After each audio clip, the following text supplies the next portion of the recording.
Hi friends, ഏവർക്കും പുതിയൊരു വീഡിയോയിലേക്ക് സ്വാഗതം. തടവറയ്ക്കുള്ളിലെ ജീവിതം നോവൽ തുടരുന്നു.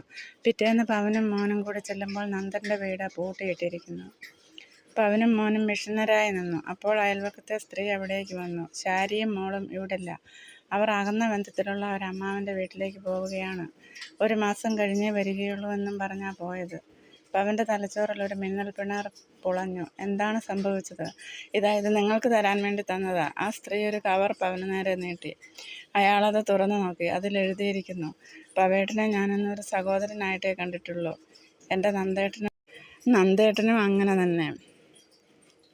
എന്നിട്ടും എന്തെല്ലാം കേൾക്കേണ്ടി വന്നു ഞാൻ. അതിലുപരി പവേട്ടൻ വലിയൊരു സത്യം ഞങ്ങളോട് മറച്ചു വെച്ചില്ലേ?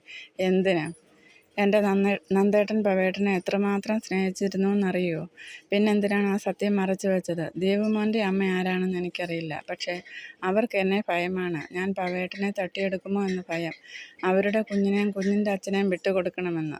പവേട്ടൻ അവരോട് പറയണം, ഞാൻ ആരെയും പിടിച്ചു വെച്ചിട്ടില്ല എന്ന്, ഒരു ഭയത്തിൻ്റെയും ആവശ്യമില്ല എന്ന്.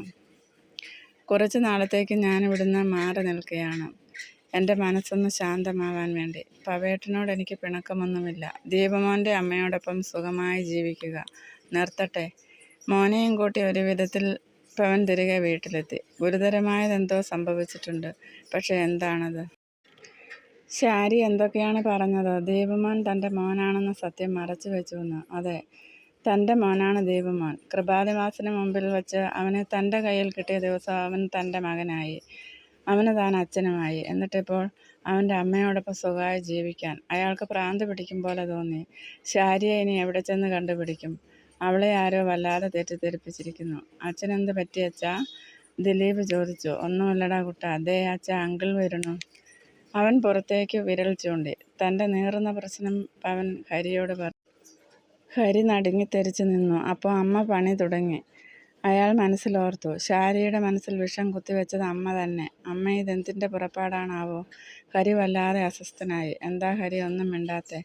പവൻ ചോദിച്ചു. പക്ഷേ അതൊന്നും ഹരി കേട്ടില്ല. അവൻ്റെ മനസ്സിൽ അമ്മ അപ്പാടെ നിറഞ്ഞു നിന്നു. പുതിയ തന്ത്രങ്ങളുമായി ഇറങ്ങിയിരിക്കുന്നു അമ്മ.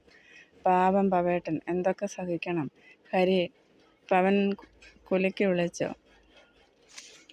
പെട്ടെന്നവൻ ഞെട്ടി മുഖമുയർത്തി. പവേട്ടാ, ഞാൻ എന്താണ് പവേട്ടനോട് പറയേണ്ടത്? അതും പറഞ്ഞവൻ പവനെ കെട്ടിപ്പിടിച്ച് കരഞ്ഞു. എന്താടാ ഇങ്ങനെ? നീ എന്തിനാ കരയണേ? എന്നെ ഓർത്ത് കരയുകയൊന്നും വേണ്ട. എന്താ എല്ലാവരും വിഷമിച്ചിരിക്കണേ? പുറത്തു നിന്നുള്ള ചോദ്യം കേട്ട ഇരുവരും അങ്ങോട്ട് നോക്കി. ദിലീപ് ഹരിയുടെ മടിയിലായിരുന്നു. ഇതാ അങ്കിളിൻ്റെ അമ്മ. അവൻ വാതിൽക്കലേക്ക് വിരൽ ചൂണ്ടി. ഗോമതി അമ്മ അവർക്കരികിലേക്ക് നടന്നു വന്നു. മോനെ പവ, എല്ലാം നല്ലതിനാണ്. നീ ഒരു കാര്യം ചെയ്യുക. അവർ അല്പസമയം മൗനമായി നിന്നു. എന്നിട്ട് പറഞ്ഞു, എൻ്റെ മോൾ കാർത്തിയെ വിവാഹം കഴിക്കുക.